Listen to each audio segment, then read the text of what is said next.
نحمده ونصلي على رسوله الكريم. أعوذ بالله من الشيطان الرجيم. بسم الله الرحمن الرحيم. وما لي لا أعبد الذي فطرني وإليه ترجعون. أتخذ من دونه آلهة إن يردني الرحمن بضر لا تغن عني شفاعتهم شيئا ولا ينقذون. إني إذا لفي ضلال مبين. إني آمنت بربكم فاسمعون. قيل ادخل الجنة قال يا ليت قومي يعلمون. بما غفر لي ربي وجعلني من المكرمين.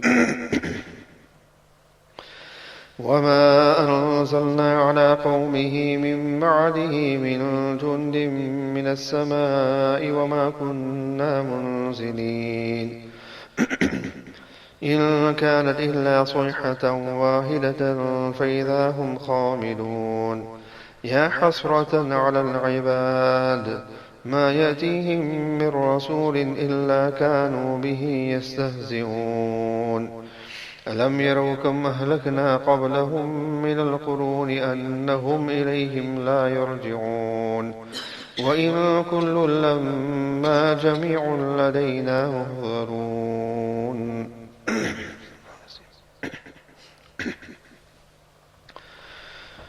Respectful honorable friends, continuing with the verses of Surah Yaseen, and in the verses that have been recited, these are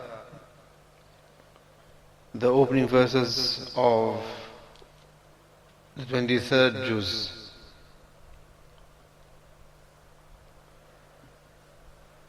And in these verses, Allah subhanahu wa ta'ala mentions, with regards to what we had mentioned in last week's tafseer, but in order to keep the sequence of the juz, we had just explained the incident and not left the translation. And that is that Allah subhanahu wa ta'ala mentioned how He had sent 3 of His messengers to a specific village. And Allah subhanahu wa ta'ala, which city, which village this was, the Ashab al-Qarya, again there is dispute with regards to it. These Anbiya alayhi salatu wasalam, 3 messengers of His, had called the people towards Tawheed, but they denied, they rejected it. And there was another person which Allah Ta'ala mentions, وَجَاءَ مِنْ أَقْصَى الْمَدِينَةِ رَجُلٌ يَسْعَى. This Rajulun was known as Habib al-Najjar. He had brought Iman on these messengers, and then when he heard of how the people have rejected the messengers, he quickly came running to them and mentioning to them that look, they should obey and they should listen to what these messengers are saying. So from the verses that have been recited here, Allah subhanahu wa ta'ala mentions the conversation. Just in the previous verses, the conversation of the messengers was mentioned. Here Allah subhanahu wa ta'ala mentions the conversations of this Habib Najjar that he had with his people, in which he says, وَمَا لِيَ لَا أَعْبُدُ الَّذِي فَطَرَنِي وَإِلَيْهِ تُرْجَعُونَ. That why is it that I should not worship الَّذِي فَطَرَنِي, the one who has created me, وَإِلَيْهِ تُرْجَعُونَ, and to whom you shall return. So when he came running from Aqsa al-Madinah, from the other side of the village, from the things that he said to his people was, قَالِ يَا قَوْمِ اتَّبِعُوا الْمُرْسَلِينَ.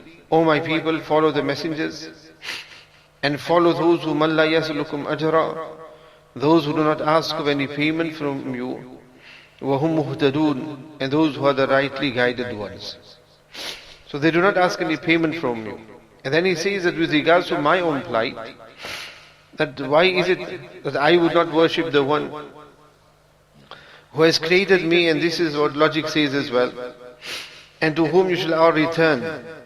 And that this is the reason for which we should be worshipping Allah subhanahu wa ta'ala, that Allah ta'ala is our creator, and at the end it is Allah ta'ala that we're going to return to.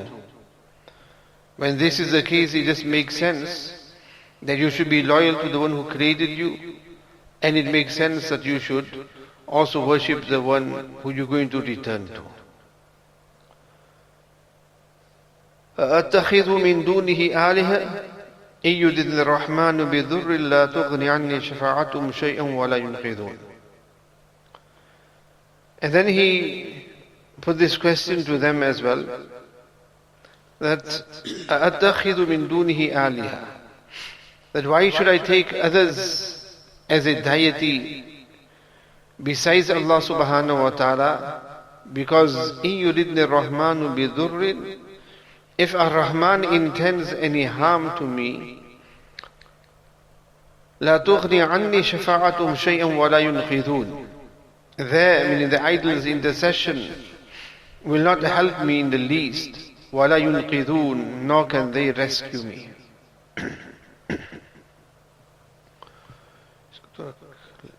कम कर देंगे, थोड़ा less कर देंगे, sleep पे चल जाएगा.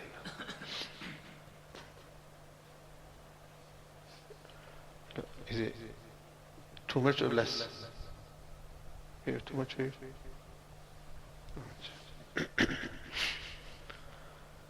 سأتخذ من دونه آلهة إن يريدن الرحمن بضر لا تغني عني شفاعتهم شيئا ولا ينقذون. So he put this question to them, that why should I take anyone else as a deity besides Allah subhanahu wa ta'ala? Because if Allah subhanahu wa ta'ala intends any harm to reach me, then these idols who people took as means of intercession to Allah subhanahu wa ta'ala, they're not going to be able to rescue me at all on the day of Qiyamah. Inni idhal lafi dhalalim mubin, I would then surely be in clear error. In that if I were to worship others besides Allah subhanahu wa ta'ala, then I would be fi dhalalim mubin, in clear error. Inni amantu bi rabbikum fasma'un, that I have brought iman, I have certainly believed bi rabbikum, in your Rabb, fasma'un, so listen to me. Listen to me is in what I am saying to you. Otherwise, you'll reap the consequences of it, so listen to me. Now, as I mentioned yesterday, these people, they were adamant on their kufr. So what they did is, because as it is, they had even warned the Anbiya alayhim salatu wasalams, when they were not going to leave the Anbiya, the messengers that were sent to them, they wouldn't leave this Habib Najjar either. So when he now, in front of them all, expressed his iman and also gave them dawah, in return of that, what happened is that they had killed him. And they killed him in a very brutal manner. They savaged him. And in one riwayat it is mentioned by Abdul Masood that they stamped on his stomach until his intestines came out from the rear. So he was killed to death. But the reward of that is, Allah Ta'ala says, قِيلَ ادْخُلِ الْجَنَّةِ قَالَ يَا لَيْتَ قَوْمِي يَعْلَمُونَ بِمَا غَفْرَ لِي رَبِّي وَجَعَلَنِي مِنَ الْمُكْرَمِينَ. It was said to him that enter Jannah. And at that time he said, Ya layta qawmi ya'lamun, if only my people had known, meaning of the reward of Allah Ta'ala. So the fact that Allah subhanahu wa ta'ala says, Qeel adkhuli Jannah, shows that he was made a martyr, for which he's entered into Jannah. And this saying to him, Qeel adkhuli Jannah, this is at the time of his death, meaning as soon as he had died, it was told to him to enter Jannah. And as we know that when a person departs from this world, if they are a Jannati, then the signs of Jannat and what lies ahead of them, for them in Jannat, is shown to them. As the Nabi Kareem sallallahu alaihi wasallam mentions, meaning that when a person is in alim barzakh, when they're in the grave, already in that time itself, they start gaining the enjoyments of Jannat. that Allah subhanahu wa ta'ala on daily shows them their abode in Jannah. And Allah subhanahu wa ta'ala shows them as well what they've been saved from the fire of Jannah. And that brings great pleasure knowing what they have been saved from. And a person who is destined for Jahannam, they are shown their abode in Jahannam and also an abode in Jannat had they brought Iman in Allah subhanahu wa ta'ala and obeyed Allah ta'ala. So already there is that enjoyment, the window of Jannat is opened up, so the breeze of Jannat comes to them in the barzakh. So that itself is an indication. So either after he died or at the time of his death, already at that time it was said, قِيلَ دُخُلِ الْجَنَّةِ, that enter into Jannah. قَالَ يَا لَيْتَ قَوْمِي يَعْلَمُونَ, and he said, if only my people had known. Of what? بِمَا غَفَرَ لِي رَبِّي, the reason why my Rabb has forgiven me, وَجَعَلَنِي مِنَ الْمُكْرَمِينَ, and made me from among the honored ones. That if they knew this, then they would have definitely followed me and they would have listened to what I have said. It just shows that how much concern he had and love he had for his people. That even at that time when he was shown and he was given a glad tidings of Jannat, it would be a case of, well, I'm in Jannat now, forget about them, who cares about them? But even then, that time he said that if only they knew of how Allah subhanahu wa ta'ala has treated me. Bima ghafara li. Because it is only after the maghfirat of Allah subhanahu wa ta'ala, the forgiveness of Allah subhanahu wa ta'ala, that a person is going to be in Jannah.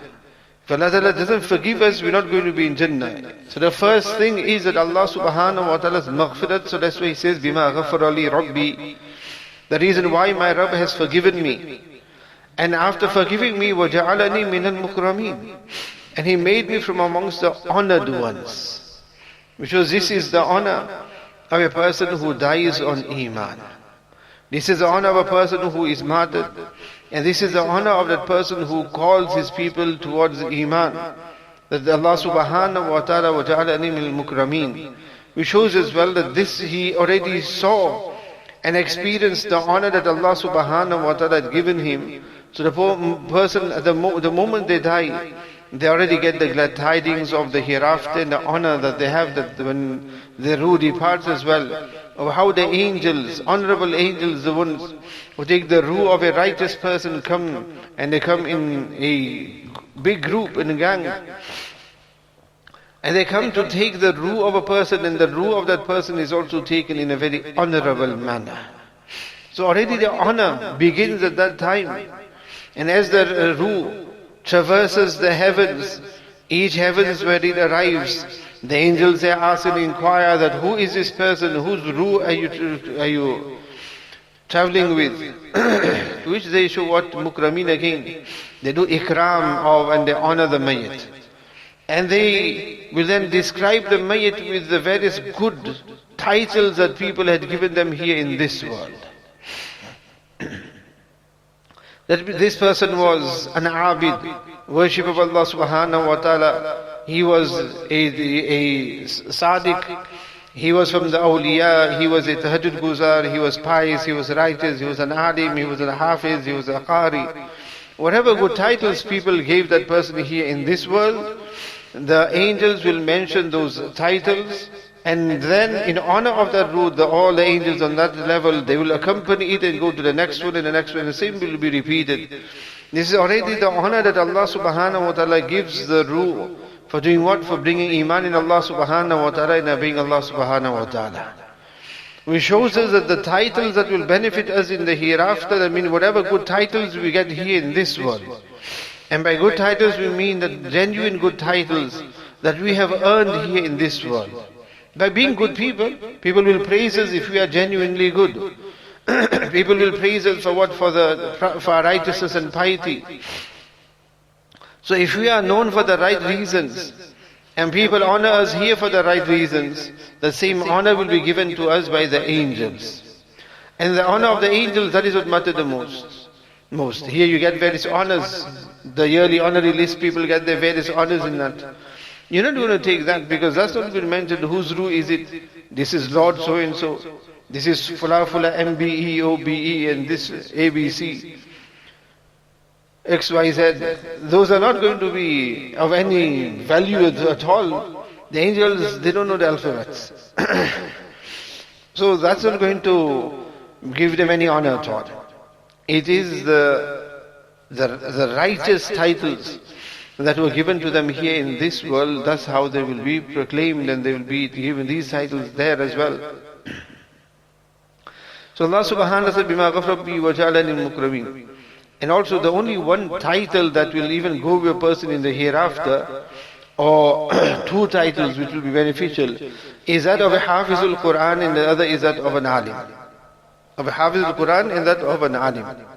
No other profession or no other title will be utilized or of any use to anybody in the hereafter. Just as a Hafizul Qur'an will intercede on behalf of 10 members or 10 families of his household on the day of Qiyamah. And similarly, when a person goes in the hereafter, when the fire of Jahannam will be there, the blazes will be all over the place, a fireman won't be called in. Someone can, all the firemen stand up please. They're needed. That profession won't be asked for. And then when everybody will be settled, whether in Jannat or Jahannam, and then it won't be a case of Jannat, can we have some plumbers please, can we have some engineers please? That they will be needed. Look, there's some construction that needs to be done in Jannat. So they won't be summoned at all. And there will be no arguments or fights, there will be any barristers and lawyers there. And neither will there be any illnesses there that will need any doctor, that in Jannat will have to call and ask and summon for a doctor. All those titles are going to be left behind here in this world. But yes, there will be in the Akhirat wherein Allah subhanahu wa ta'ala, when Allah ta'ala will reward all the Jannatis with everything that was given to them. And then Allah subhanahu wa ta'ala will say to them, look, there's something else that you should be asking for. They will say, we do not know what.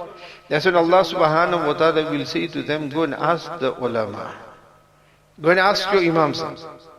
The same Imam Sahib who you were afraid of going to, you would not ask them anything. On the day of Qiyamah, there Allah ta'ala will say, go to the Imam Sahib, go to the ulama, and ask them that what we should now ask from Allah subhanahu wa ta'ala. We shows that in the hereafter as well. So you won't be able to get away from them anywhere at all. You can't hear in this world, and then in the hereafter, as much as you want to, you can't.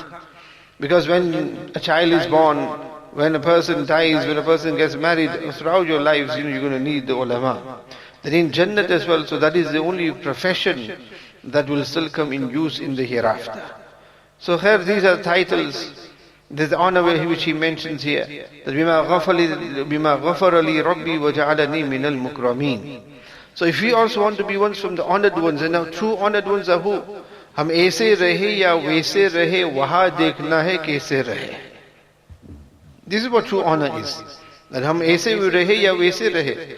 Whether we have honor here in this world, whether we have the red carpet here or not, VIP treatment here or not, that doesn't matter at all, because that's not going to come with us in the hereafter. It is whether Allah subhanahu wa ta'ala honors us in the hereafter or not. Whether we have the red carpet in the hereafter, that is what matters the most. That's why the poet says, hum aise rahe ya waise rahe. It doesn't matter how we live here, whether we live this way or that way, in a good way or bad way, whichever way we live here, whether we have prompt and glory here or not. Hum aise rahe ya waise rahe, waha dekhna hai kaise rahe. It is there that matters the most as to what our plight is there in the hereafter. We can be rich and influenced here, influential people here, and we can be people of great status here. But if we have no honor in the hereafter, we are poor in the hereafter, we have nothing in the hereafter, then all the titles and everything we gained here in this world was of no use at all. So it is how we live there that matters the most. And this is what this individual Habib al-Najjar had witnessed himself. And he wanted that his people know of it. They were from the wretched ones and unfortunate ones, as comes further on, that they did not accept and they did not believe, so they became from those who were punished by Allah subhanahu wa ta'ala. We are from the fortunate ones that we get to hear this. We already get this warning of how Allah subhanahu wa ta'ala dealt with such people, and how Allah subhanahu wa ta'ala honored those who were the righteous ones, those who had the iman. So when this is known to us, then we should also attempt and we should also try what? That we also become from those who are وَجَعَلِنِي مِنَ الْمُكْرَمِينَ, from those who Allah subhanahu wa ta'ala honors in the hereafter. But for that we need to be honorable here in this world. We need to be doing good deeds here in this world so that we become from the honorable ones in the hereafter. Further, Allah subhanahu wa ta'ala mentions, so in this way they killed him. They did not accept the message of these messengers. So Allah subhanahu wa ta'ala says that وَمَا أَنزَلْنَا عَلَىٰ قَوْمِهِ مِنْ بَعْدِهِ مِنْ جُنْدٍ مِنَ السَّمَاءِ وَمَا كُنَّا مُنزِلِينَ. That when it came to this nation, Allah ta'ala says, we do not send عَلَىٰ قَوْمِهِ مِنْ بَعْدِهِ مِنْ جُنْدٍ, send any army against his nation. Maybe this Habib Najjar, against his people. After him, Allah ta'ala says, we do not send a huge army of angels to destroy them. وَمَا كُنَّا مُنزِلِينَ. And nor were we going to. Meaning that for Allah subhanahu wa ta'ala, there was no need for Allah subhanahu wa ta'ala to go full hung-ho, as you'll say. That Allah subhanahu wa ta'ala sent an entire army of angels to destroy them. They were not destroyed by that at all. How were they destroyed? إِنْ كَانَتْ إِلَّا صَيْحَةً وَاحِدًا. Allah فَإِذَا هُمْ خَامِدُونَ. Allah Ta'ala says it was only a single scream, after which they were suddenly extinguished. That Allah subhanahu wa ta'ala, when they had killed this Habib Najjar and they rejected the messengers, Allah subhanahu wa ta'ala sent and commanded Sayyidina Jibreel. And Sayyidina Jibreel came down and he held on to the pillars of the entrance of this village. And from there all he did is that he let out a scream.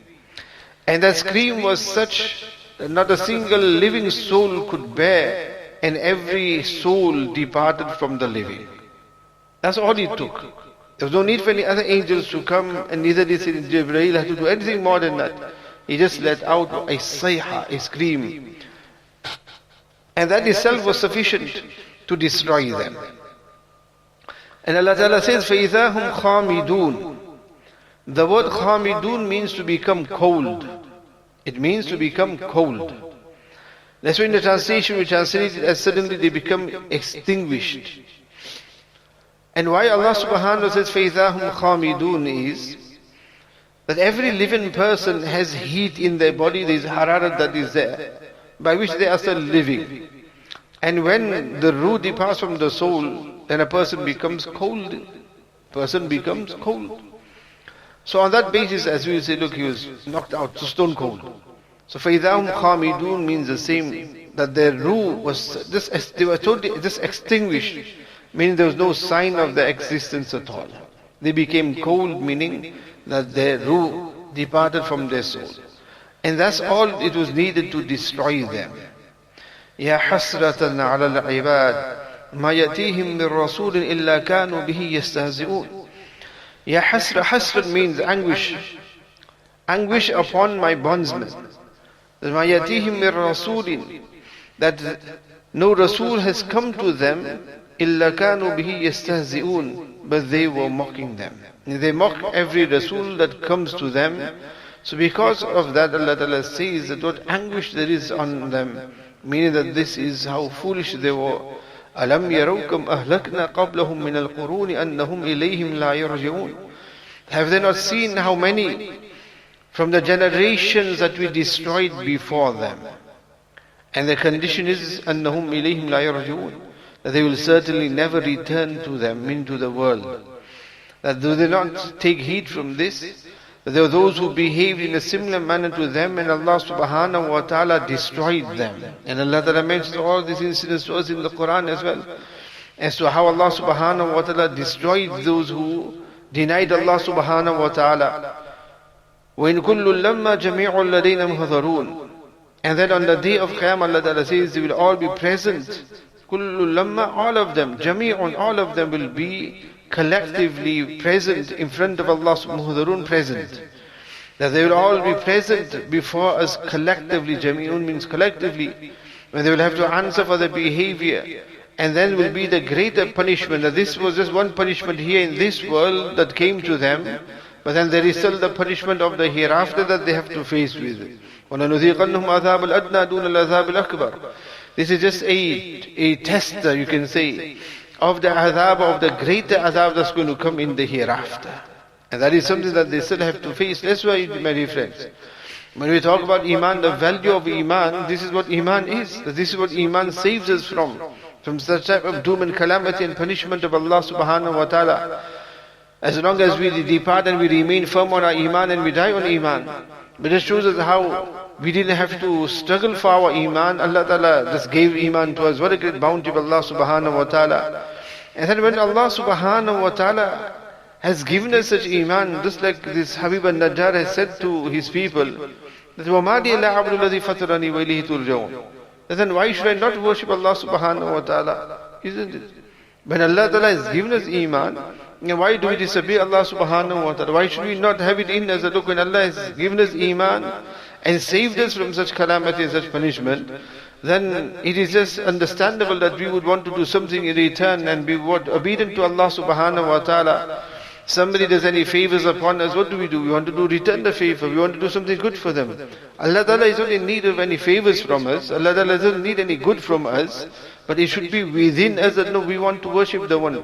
And this is a lesson that he gave to his people as well. That وَمَا لِيَ لَا أَعْبُدُ الَّذِي فَطَرَنِي وَإِلَيْهِ تُرْجَعُونَ. And at the end of the day, it makes sense because we're going to return to Allah subhanahu wa ta'ala as well. So when that is the case, why should I go against that being who had created me and who is my Rabb? And we all have Iman in Allah subhanahu wa ta'ala. We all say Rabbi Allah. We all say our Rabb is Allah subhanahu wa ta'ala. And when we acknowledge that, then we should be obedient to Allah subhanahu wa ta'ala and stay away from the disobedience of Allah subhanahu wa ta'ala. So till here Allah subhanahu wa ta'ala mentions with regards to this incident that had taken place. And as we mentioned in last week's tafsir, with regard to who this Qarya was, Allah Ta'ala has kept it vague. So it's not necessary that we need to know exactly who they were. But all we do know is that they rejected the call of the messengers, due to which Allah subhanahu wa ta'ala totally annihilated them and totally destroyed them in such a manner. Now one thing here from the verses that we've just done here is that Allah subhanahu wa ta'ala has mentioned a few dialogues here. The dialogue between these people and the messengers, and that of this Habib Najjar. And in these dialogues, Allah subhanahu wa ta'ala gives us the lessons and the tips of giving dawah. The tips of giving dawah. That when these angels had come to these people, they had objected to them. One of the objections was, قالوا ما أنتم إلا بشر مثلنا, that you are just human beings like us. You should be angels instead. That was one. The other is وما أنزل الرحمن من شيء. Allah has not sent anything at all, any book or any messengers, so you are faking it. إن أنتم إلا تكذبون. You just lying and making things up. They objected in this way, and they called them blatant liars and whatnot and whatnot. And they even had cursed, said that you are a bad omen to us. You are a curse to us. Despite all of that, look at the words and the manner in which these Anbiya alayhi salatu wasalam respond to them. When they did to them, aise ki tesi, they didn't do aise ki tesi back to them. It's not tit for tat there. That they said some insult and then they threw an insult back. They said something bad to them and they said something bad to them. But look at how calm these Anbiya were and how their reply was straightforward. Look, Rabbuna ya'alamu inna ilaykum lamursalun. That you are when they say that, look, you are not sent to us by Allah Ta'ala, all they said is, look, our Rabb knows that we have been sent by Him. Not getting into other argument with them. وَمَا عَلَيْنَا إِلَّا الْبَلَاغُ الْمُبِينَ. Our responsibility is just to propagate to you. And then when they said to them, قَالُوا إِنَّا تَطَيَّرْنَا بِكُمْ, that you are a bad omen upon us. They just said, قَالُوا طَائِرُكُمْ مَاكُمْ. Look, we are not the one that brings bad to you. Badness is what you bring upon yourself. And the only words you can say that they utilize, which you can say, which isn't even vicious, is them saying, بَلْ أَنْتُمْ قَوْمٌ مُسْرِفُونَ. They just use the word musrifun, meaning that you are transgressors. Aside from that, they didn't insult them whatsoever, and they didn't become angry with them, engage with them, or want to take revenge with them. This just shows that this is how a da'i and a muballigh needs to be as well. that you're going to have those who are going to oppose you. And when they oppose you as well, always still remain calm in it. And udu ila sabili rabbika bil hikmati wal mau'izati al hasana. Call towards the deen of Allah subhanahu wa ta'ala calmly and with great wisdom, as these Anbiya alayhi salatu wasalam did. And then when you find, when this Habib Najjar came to them, look at how he addresses them as well. That he had already brought Iman in Allah subhanahu wa ta'ala, but look how he gives them da'wat. In him giving da'wat, he doesn't say to them that وَمَا لَكُمْ لَا تَعْبُدُوا الَّذِي فَطَرَكُمْ. He doesn't say to them that what is with you that you do not worship the one who created you, and to him you are going to return, meaning you to person. He doesn't address them in that manner. And that why do you take others besides Allah subhanahu wa ta'ala? So he did not address them directly, but instead he said, what? Why is it that I do not worship the one who has created me? This way, when you'll hear in many wa'az and taqreer as well, is that when a muballigh, a muqarrir, a person who is giving the speech and talk, when he's mentioning something, then a lot of times, although he himself may not be involved in it, but we say that why is it that we have this weakness in us? Why is it that we are not doing this? Why is it that we are not performing our salah? Now this person speaking maybe is performing his salah. But instead of saying that what is wrong with you that you don't perform your salah, isn't it? That is one way, isn't it? On the sometimes you do need to. And you can't just be passive all the time, you know what I mean? But these are from the general adab that needs to be there. If all the time is going to be a case of, no, what is wrong with you lot? What is wrong with you lot? Why do you not do this for? Why do you not do that for? And why do you not do this for? And why do you not do this? And why you are like this and like that? People are not going to be too happy with that. They're not going to take that so easily. But if it's a case of, why is it that we do this for? Why is it in our household? Not that the Imam is going to say, why is it in your lot's household? Why is it not your lot's household? Not my household, but your lot's household. Why is it in your families, not my families, but your families? Why is it that your children, not my children? Why is it you and not me? So dawah doesn't work that way. And in this way, it has a great effect on the people, that when you put it forward to them in a positive manner. And this is what this Habib Najjar had done, that he ascribed everything and he mentions everything towards him. Whereas he had already brought Iman in Allah subhanahu wa ta'ala. But he's still saying, وَمَا لِلَعَبْدِ فَتَرَانِي, that why should I not be doing this and that? So these are what lessons for us as well. That when we call people, and it doesn't mean that you have to be an imam of the masjid, it doesn't mean that you need to be a da'i, muballigh of that sense, but just generally as well. We give da'wah to who? We give da'wah to people within our families. There will be people in our families who we need to advise and tell them as well to do good and to stay away from bad things, and then look, there's changes that they need to do in their lives. So even there, if we utilize this approach, then it will have a effect on the people. And it is all about what? Two things here. One lesson that we learn from this Habib Najjar is, that look at the love he had for his people. And who were his people? His people were not pious and righteous people. They were those who rejected Allah subhanahu wa ta'ala. But he had love for them. And why he had love for them? Because he was a da'i. He had concern for them. Our condition is totally different. We love the people around us, but we love them. We don't love them because we have a concern and fikr for them. We might love them for other reasons. And that form of love is what we're not supposed to be possessing with regards to those who do not have Iman. The love that we're supposed to be, and because of that love, what happens is that we want to then become like them as well. We want to emulate them, and we want to assimilate in such a manner that we become like them, because to make them happy and be part of them, and we love them so much that it means that we need to become like them as well. That sort of love is not permissible at all. But this love is the true love that we're supposed to have. That we dislike any sinner and every non-believer for what? For the sin and the kufr that lurks within them. But we do not dislike them hate them for that, but why? Because they are still the creation of Allah subhanahu wa ta'ala. And knowing that they are still the creation of Allah subhanahu wa ta'ala, and they also fall under the ummah of Nabi Kareem sallallahu ta'ala wasallam, so we should have that concern about them. That not that, okay, I have iman, I'm fine, I'm okay, and my disbelieving neighbor, he's going to go to hell anyway, so he's Jahannami.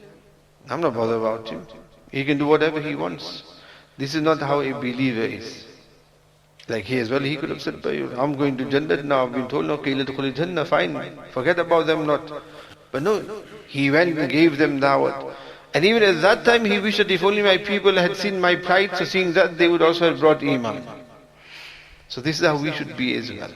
That if we have love for our neighbors, and this is true love, imani love this is. That love that they are the creation of Allah Ta'ala, they are servants of Allah Ta'ala, they are the ummah of Nabi Kareem sallallahu alayhi wa sallam, and because of that we have that desire that they should also be saved from the fire of Jannah. For that what we will do is, either we give them da'wat. If we cannot give them da'wat, then we can definitely make dua for them. And this is something that every person can do. If every person does not have the ability or the courage to give da'wat to a non-Muslim neighbor, for instance, but one thing that for sure a person can do is to make dua for them. That's not difficult at all. Listen, if you've got neighbors or people in your street or around you who you know, non-Muslims, or workplace as well, you have so many non-Muslims there. You can for sure at least make dua for them, that Allah subhanahu wa ta'ala gives them hidayah. That is something at least we can do. And if you have fikr, you would do. Somebody, you know, a disbeliever dies as well, you should be sad at that time. Especially you know somebody and disbelieve and they've died, you should feel sad at that time. Look, they've died and they've left without iman. We knew them. You know, they were either work colleagues or neighbors or friends, whatever it may be, and they've died without iman. So that is one, and this is the concern and fikr that we should have for all of mankind. And this is a trait of a believer. And this is how a Muslim really is. So a Muslim isn't about those who preach, you know, hate and dislike every disbeliever. Islam doesn't say that at all. Islam says what? That hate the kufr. And when you at a challenge with the kufr, then you deal with it accordingly. And when you're not in that challenge with them, then it's a case of you show this fikr and concern with regards to them. In this manner. And this is what we see also in the seerah of Nabi Kareem sallallahu ta'ala sallam. Anyhow, without lengthening it too much, that is one thing. And the other is ikhlas. Habib Najjar didn't think to himself, look, I'm just a loner, one person, and me giving da'wat to them, and there's nobody else besides me who has iman, what effect that will have on the people. He didn't worry about that at all. He had ikhlas. He went out with ikhlas, his people didn't believe in him, didn't accept, they were dealt with accordingly, and he was dealt with according to his ikhlas. He didn't do this why so that he becomes famous, thinking to himself that years later, you know, I'll be in the Qur'an. And we do it now, so then people will read about me or come to know about me in the Qur'an. He didn't know that at all at that time. Today we might think these ways, no, let me do it now, film it now, and people will see me doing the goodness that I do, isn't it? You tell your mates, look, we're going for dawah, make sure that, you know, when I'm giving dawah to this guy, you're filming it. This is how it works today, isn't it? And then people will make a video out of it with love hearts and confetti and everything else. Look at this da'i, he has so much fikr for the ummah, and look at the manner in which he's giving dawah. One is that he's doing it himself and somebody is taking it, that's a different matter, and the other is his plan to look, when I'm giving dawah, make sure that you've got the camera rolling. Make sure you've got the camera rolling at the time that I am giving dawah. So you have those two things. And because of that, what happens is, our dawah has no effect in it whatsoever. Because there is no ikhlas in it at all. And these are those people who had ikhlas. It is mentioned with regards to Shah Ismail Shaheed Rahmatullah Alayhi, that on one occasion, he had given his usual talk, long, lengthy talk, in the Jami Masjid of Delhi.